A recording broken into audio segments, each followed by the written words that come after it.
saveur divine.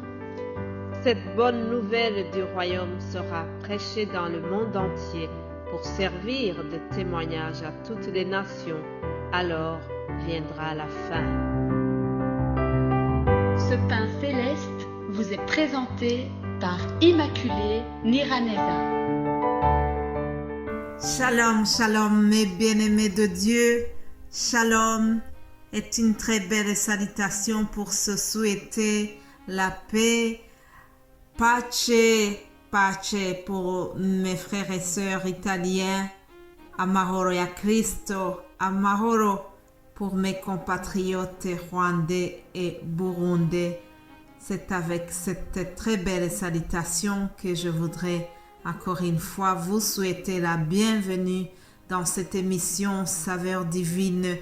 Chaque jour, je vous apporte quelques dégustations du ciel et j'espère que vraiment vous avez déjà goûté. Venez goûter au Seigneur et sentez combien il est bon. Chaque matin, nous avons ce privilège de goûter, de savourer les petites perles venant de notre Père Céleste. Alléluia. Je vous souhaite donc la bienvenue encore une fois dans cette émission. Et vous savez que nous sommes en train de voir la notion de sainteté. Dieu a demandé à son peuple Israël d'être saint comme lui aussi est saint. Plusieurs fois, il leur donnait cette recommandation. Au travers Moïse, il leur disait, il leur demandait d'être saints et de lui appartenir, ne pas se tourner vers les dieux étrangers. Alors, hier, je vous ai dit que nous devons être saints dans toute notre conduite. Aujourd'hui, je ne vais pas beaucoup m'éloigner de ce titre. C'est encore une fois vous donner quelques astuces de la sainteté. Dans le livre des Proverbes, il y a une parole qui dit « La crainte de l'Éternel est une source de vie ». En effet, chers amis, lorsque nous marchons dans la sainteté, une chose qui nous caractérise, c'est la crainte de l'Éternel. C'est cela qui nous permet de vivre en cherchant de plaire à notre Dieu, en évitant les péchés, la crainte de l'Éternel, se garder pur dans toutes choses, que ce soit dans des petites choses ou dans les grandes choses, se préserver pur. Voyons d'autres astuces de la sainteté dans l'Épître aux Colossiens. Épître aux Colossiens, chapitre 3, l'apôtre Paul nous montre comment nous avons une nouvelle vie une fois que nous sommes en Christ.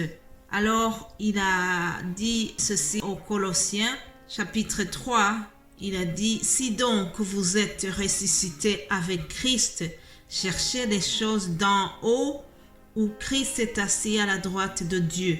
Attachez-vous aux choses d'en haut et non à celles qui sont sur la terre. Car vous êtes morts et votre vie est cachée avec Christ en Dieu. Quand Christ, votre vie paraîtra, alors vous paraîtrez aussi avec lui dans la gloire. » Chers amis, la vie chrétienne contient plusieurs paradoxes. Par exemple, nous sommes ici sur terre. Cependant, la Bible nous demande de ne pas aspirer à ce qui est sur terre, mais d'aspirer ce qui est en haut, là où Jésus-Christ est assis à la droite du Père. Autrement dit, nous menons une vie terrestre, mais nous allons vers une vie céleste et c'est à celle-là que nous devons aspirer. Ne pas oublier que dans cette vie, nous sommes vraiment dans une transition, nous sommes en transit, nous sommes comme des voyageurs qui sont en transit et nous sommes de passage ici sur terre. Alors, vous connaissez les maisons de passage? Lorsque il y a une maison de passage où vous logez pendant vos vacances, vous n'allez pas commencer à investir là-dedans. vous savez que vous y êtes juste pour un petit moment et que vous devez retourner dans votre lieu, dans votre demeure. C'est ainsi pour nous les chrétiens. Ici sur terre, nous sommes dans une maison de passage, mais notre destination, notre demeure éternelle, c'est tout près du Père, tout près de Christ, là où Christ est assis à la droite du Père. Alléluia.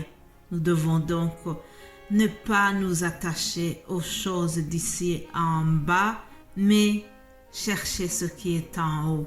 Colossiens 3, 8. Encore d'autres conseils, d'autres astuces que Paul nous donne concernant la sainteté. Il dit ceci: mais maintenant, renoncez à toutes ces choses, à la colère, à l'animosité, à la méchanceté, à la calomnie, aux paroles équivoques qui pourraient sortir de votre bouche. Vous voyez, dans un seul verset, nous avons déjà 5 choses que nous devons éviter. Évitons la colère, évitons l'animosité, évitons la méchanceté, la calomnie et les paroles équivoques qui pourraient sortir de notre bouche. Lorsque quelqu'un arrive à cela, une grande partie de la bataille est déjà gagnée, chers amis, n'est-ce pas? Là, on retrouve vraiment l'invitation de porter les fameux fruits du Saint-Esprit que nous trouvons dans Galates 5, n'est-ce pas?